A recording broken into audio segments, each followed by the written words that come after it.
পৰা মানে ৰাস্তাটোত অনেক বিপদ বিঘিনি হৈ আছে, মানুহ সদায় এক্সিডেণ্ট হৈ আছে।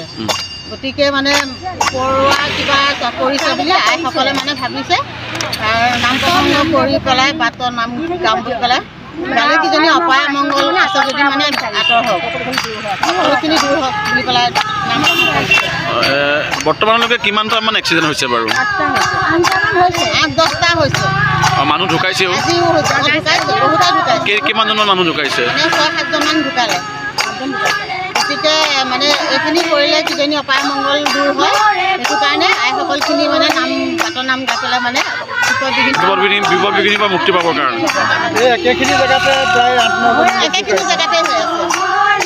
কি কাৰণে হৈছে সেইটো কাৰণে মানে আইসকল ওলাই আহিছে সকলো, আৰু নাম প্ৰসংগ কৰি পেলাই মানে বিপদ বিঘিনিখিনি দূৰ কৰিবৰ কাৰণে ওলাই আহিছে সকলোখিনি।